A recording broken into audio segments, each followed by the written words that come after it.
আসসালামু আলাইকুম। Border guard Bangladesh বিজিবিতে অসামরিক পদে আবার একটি নতুন সার্কুলার প্রকাশিত হয়েছে। তো আজকের ভিডিওর মাধ্যমে আমরা বিস্তারিত তথ্য দেখে নেওয়ার চেষ্টা করব। সীমান্ত স্কয়ার ও সীমান্ত Shambhar shopping complex BGB Dhanmondi Dhaka উপ সহকারী প্রকৌশলী বিদ্যুৎ, এখানে পদসংখ্যাতার ব্যক্তি বেতন দেওয়া হবে 26,500 টাকা। শিক্ষাগত যোগ্যতা ডিপ্লোমা ইন ইলেকট্রিক্যাল, 4 বছর মেয়াদী এবং অবশ্যই শারীরিকভাবে সুস্থ এবং সংশ্লিষ্ট কাজে 5 বছরের অভিজ্ঞতা থাকতে হবে এবং অধিক অভিজ্ঞতা সম্পন্ন প্রার্থীদের অগ্রাধিকার দেওয়া হবে। এরপর আছে ফায়ার ইন্সপেক্টর, পদসংখ্যা একটি, এটার ক্ষেত্রে 26,500 টাকা বেতন দেওয়া হবে।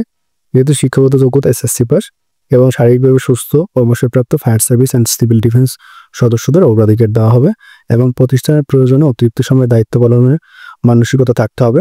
এরপর আছে সিকিউরিটি সুপারভাইজার, পদসংখ্যা একটি, এটার ক্ষেত্রে বেতন দেওয়া হবে 24,375 টাকা। এটার ক্ষেত্রে এসএসসি পাস এবং শারীরিকভাবে সুস্থ থাকতে হবে এবং পাশাপাশি অবসরপ্রাপ্ত সেনা ও বিজিবি জেসিওগণ অগ্রাধিকার প্রাপ্ত হবেন।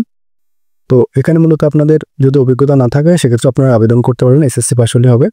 তো এখানে মূলত আপনাদের যে কাজটা করতে হবে, আপনাদের কিন্তু অগ্রিম কোনো আবেদনপত্র প্রেরণের প্রয়োজন নেই। তো আপনাদের যে কাজটা করতে, আপনাদের জীবন বৃত্তান্ত, শিক্ষাগত যোগ্যতার সনদ, অভিজ্ঞতার সনদ, জাতীয় পরিচয়পত্র এবং শারীরিক সুস্থতার ডাক্তারি সনদপত্র সহ সরাসরি Simanta Shambhar shopping complex, market office, Pilkhana, Dhanmondi 2, Zigatola, Dhaka, এখানে মূলত আপনাদের সকাল 10টা থেকে বিকেল 5টার মধ্যে যোগাযোগ করতে বলা হয়েছে।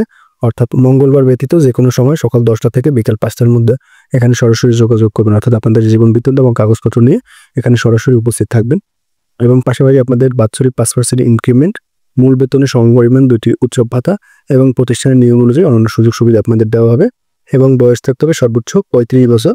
তবে যারা অবসরপ্রাপ্ত তাদের বয়স বেশি থাকলেও কিন্তু তারা আবেদন করতে পারবেন। তো আশা করি আপনারা বুঝতে পারছেন, এখানে মূলত অনলাইন বা পোস্ট অফিসের মাধ্যমে আপনাদের কোনো আবেদনপত্র জমা দিতে হবে না, সরাসরি কাগজপত্র নিয়ে উক্ত ঠিকানা উপস্থিত থাকবেন।